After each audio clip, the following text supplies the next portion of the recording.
Assalamualaikum warahmatullahi wabarakatuh. My name is Nurhalifa Sulaiman. I'm from the major of Management and the minor of Financial Management of State University of Jakarta. My student identification number is 821516285. Chapter 1. In doing my research, I put three main backgrounds as the base, all concerning lower banks in Indonesia, namely the decline of profitability during the period of 2015 until 2018, the lack of capital affecting the profitability of the bank, and the requirement to maintain bank liquidity ratio. Therefore, I formulate this research question: is there any effect of capital adequacy ratio, cash ratio, and loan-to-deposit ratio on the profitability of rural banks in Indonesia during the period of 2015 until 2018? In this research, the independent variable used in the study are capital adequacy ratio and liquidity ratio using cash ratio and loan-to-deposit ratio as a proxy, and the dependent variable used in profitability with the return on asset as a proxy. The data used in this study is obtained through the quota sampling technique. The analysis carried out in this study is panel data regression analysis. There are three hypotheses. First, capital adequacy ratio has a positive effect on the profitability of rural banks in Indonesia. Second, cash ratio has a negative effect on the profitability of rural banks in Indonesia.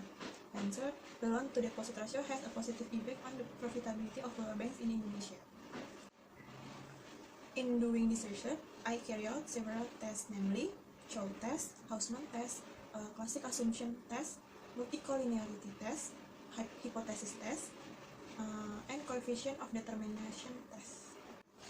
The result of statistic descriptive are as follows. The average value of profitability with the proxy of return on asset is 4.45, and the value of standard deviation of return on asset is 4.46. The highest return on asset value is 53.9%, which was obtained by BPR BKK Karangmalang Bank categories in Zone 3 during 2017, and the lowest return on asset value is 23.14%, which was obtained by BPR Ataniaga Pinatama Bank categorized in Zone 1 during 2015. The capital adequacy ratio variable has an average value of 27.23 and a standard deviation value of 16.62. The highest capital adequacy ratio value is 119.91%, which was obtained by BPR Candi Agung Amontai Bank categorized in Zone 4 during 2016. The lowest capital adequacy ratio value is 10.50%, which was obtained by BPR Citra Niaga Rahayu Bank categorized in Zone 1 during 2016.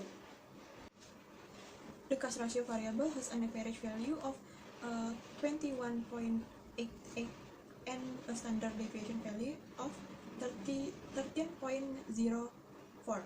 The highest cash ratio value is 78%, which was obtained by BPR Bahtera Mas Konawe Utara Bank categorized in Zone 4 during 2016. The lowest cash ratio value is 4.96%, which was obtained by BPR Rejeki Insani Bank categorized in Zone 3 during 2018. The loan-to-deposit ratio variable has an average value of 78.89 and a standard deviation value of 10.98.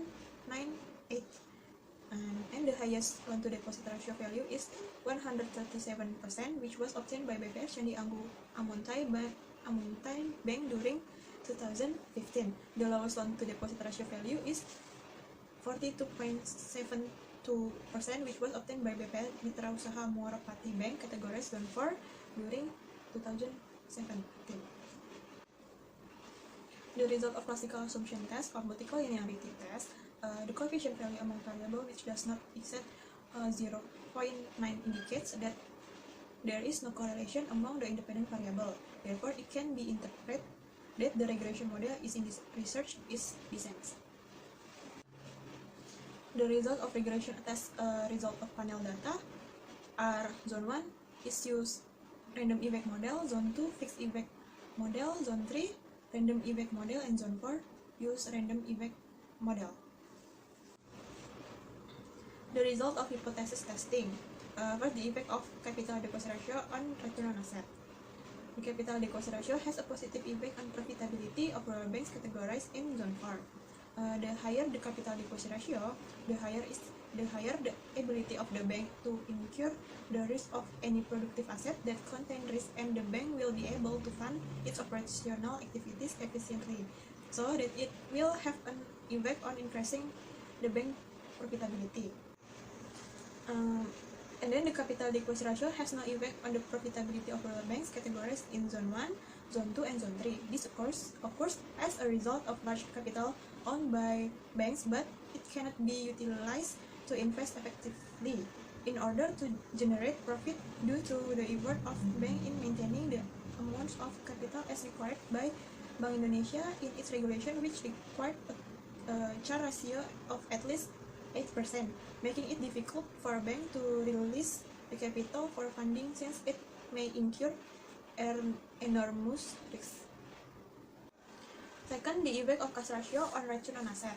The cash ratio has a positive effect on the profitability of rural banks categorized in Zone 1. This occurs as a result of a high cash ratio, which reflects the adequacy of bank cash availability.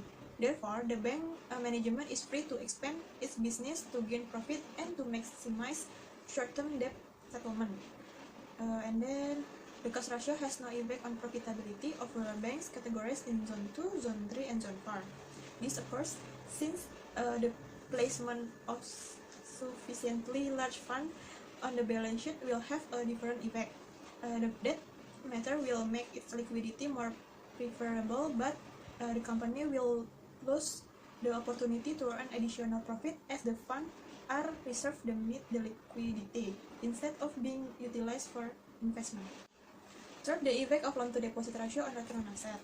The loan-to-deposit ratio has a positive effect on profitability of rural bank categorized in Zone 1. The higher the loan-to-deposit ratio, the more optimal the credit extended by the bank, which result in an increasing of interest income from the credit channel, and consequently will lead to an increase in the bank profitability. And then the loan-to-deposit ratio has a negative effect on the profitability of rural bank categorized in Zone 2. The increase in the loan-to-deposit ratio indicates that the level of credit provision is high, but it is not accompanied by a high rate of return. This rising level of credit indicates that bad credit is large, which result in a reduction of the level of bank profitability. And the last, the loan-to-deposit ratio has no effect on profitability of rural banks categorized in Zone 3 and Zone 4. This appears since banks have not been optimal in providing credit, in which third-party fund in the form of deposit are used by banks to purchase Bank Indonesia certificate, as opposed to providing credit to the public. A high loan-to-deposit ratio will not guarantee greater efficiency in generating profit.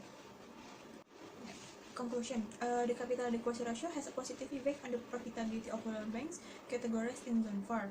Meanwhile, the capital adequacy ratio has no effect on profitability of rural banks categorized in Zone 1, Zone 2, and Zone 3.